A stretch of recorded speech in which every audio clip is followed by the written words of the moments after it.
It all starts with your bedroom. If it's too dark, you can't actually see anything in the room. In order to dispel the darkness in your room, you need to open your windows and let lights in. For a learner to be a learner, he needs to get out of his house and learn from every other objects and beings.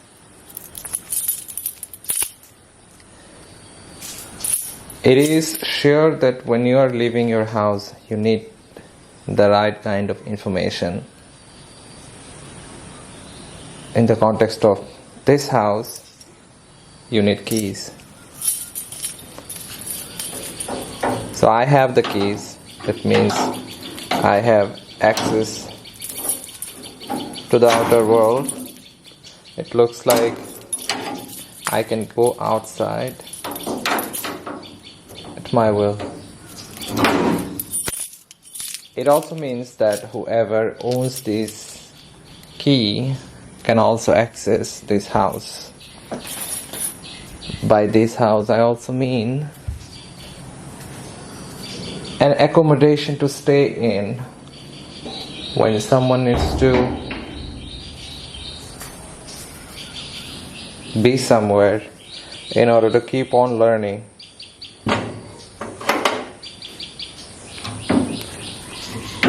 All these motor movements, the processes that I am following, has been taught to me by someone else.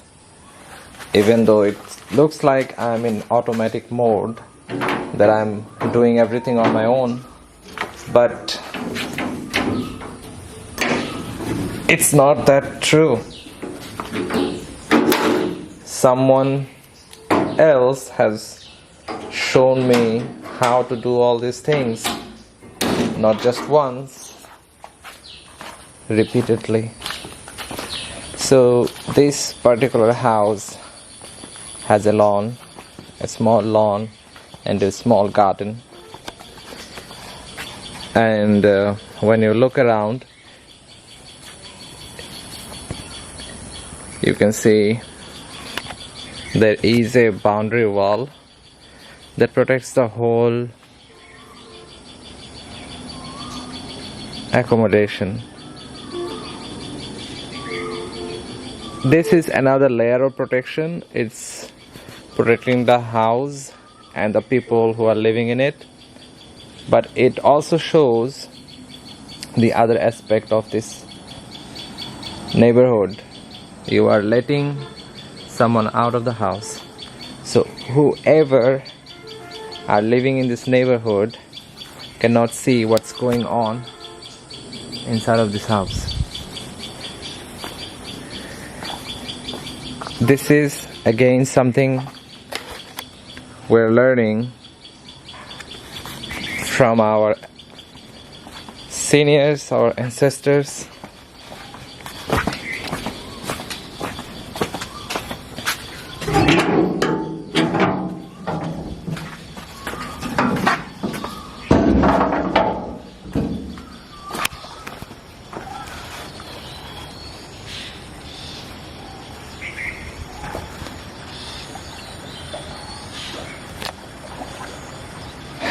This is how this house looks from the outside.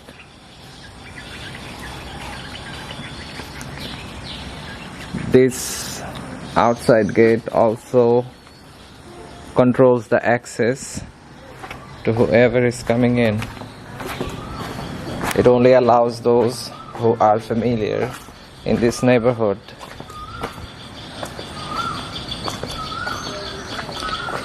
As you can see, that all of these buildings have boundaries, which means everyone needs to stay out if they're not desired in these places.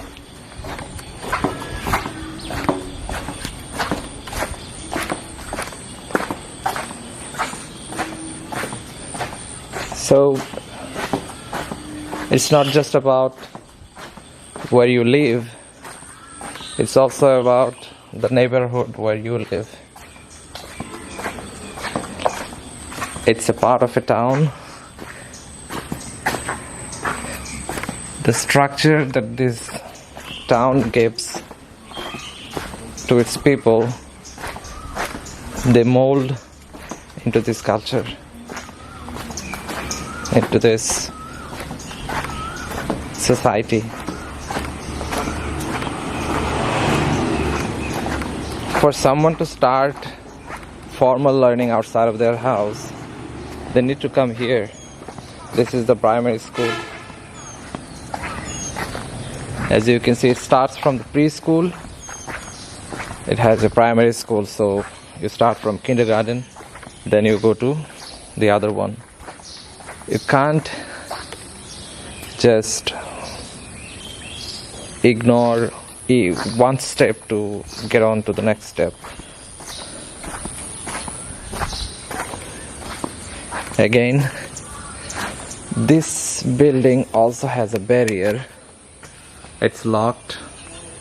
So again, in order to get access to these buildings, you need keys.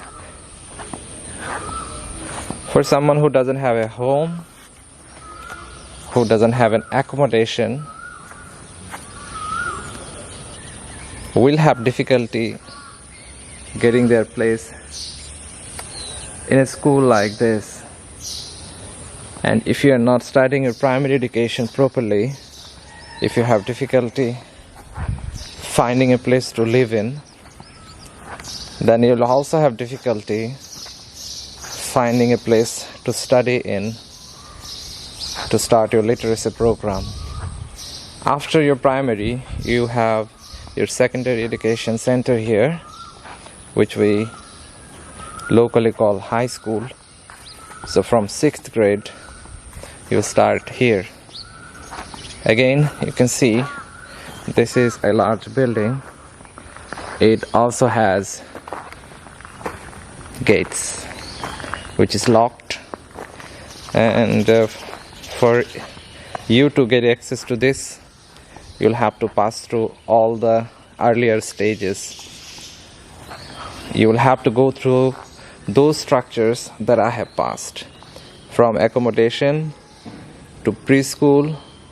After passing your primary steps, you will come here on the secondary level. This door or gate is also closed. If we imagine that we are starting our secondary level from that corner, then maybe we will pass few other classes and we will go upstairs. Then again we will study some more and we will go upstairs. So this is again another structure to continue your education, which is formal education. These are some other structures that provide more learning opportunities for those who can afford it. Here we have two kinds of education institutions. First one, primary school is free. Anyone can get into these schools. They don't have to pay. But for this one, you'll have to pay a certain amount, which is not extravagant, very few, but still you'll have to pay. In order to be in these educational centers, you'll have to study. You'll have to study books, and in the context of this neighborhood, you'll also have to go to your teachers for tuition, private tuition. These are education centers which follow national curriculum of Bangladesh, meaning for someone to pass through all these steps from preschool to 10th grade, they'll have to follow the national curriculum of Bangladesh. Now, we understood about the structure and the curriculum of these educational centers. But now we'll need to think about those who are running these shows. In your house, you have your parents. You don't know your parents, whether they're capable of parenting.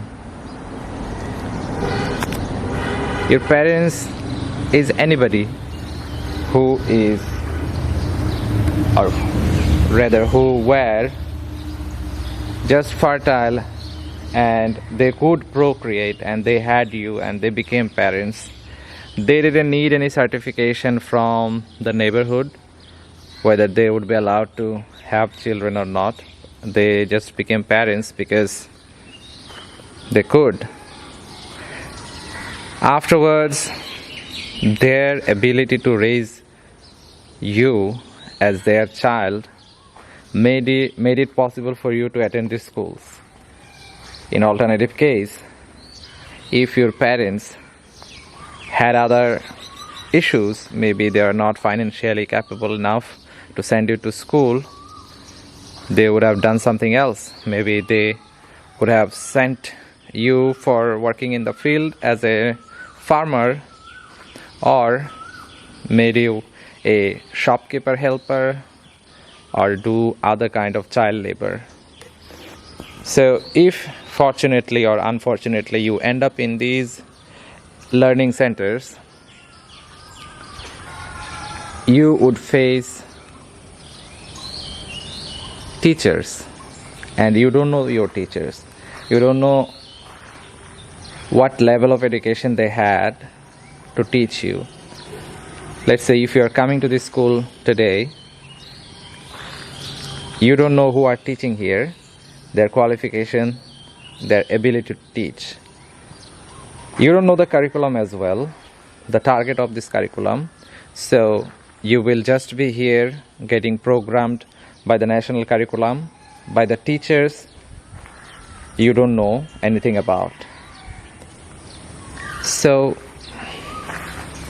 this whole learning culture is automatic. It's happening and everyone else is just chiming in. They're coming into these organizations or educational centers. They're learning and they're becoming the workforce. Sometimes some children are dropping out of these schools. Most of the times they're passing and they're going to a greater level of education. So why education matters? The only answer that we have is that to build better workforce, to build better citizen, we need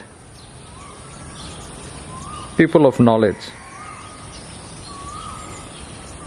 If ideally this is true, that we need a country full of knowledgeable citizen, intelligent citizen, then we can break down learning disabilities at a greater length.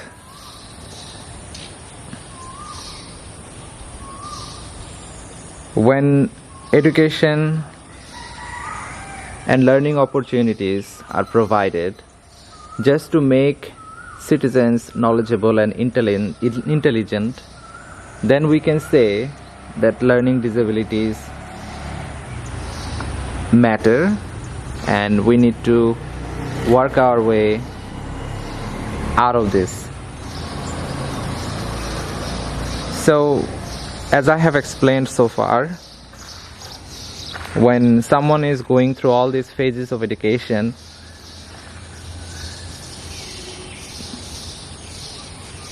they are becoming knowledgeable or intelligent person.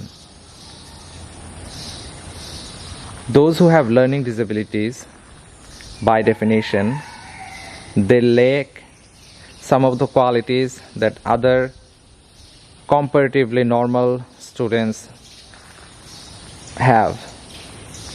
For example, someone who have difficulty writing, we may call them they have dysgraphia, someone who has difficulty reading, we can say that this person has dyslexia.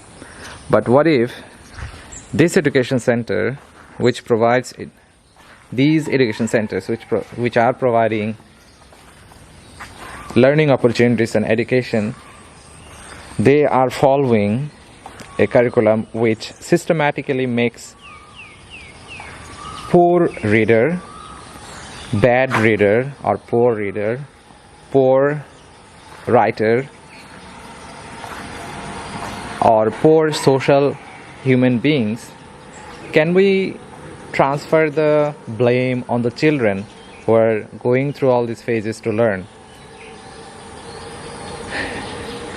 This is the point that I was trying to make, that I was planning to make when I started this video.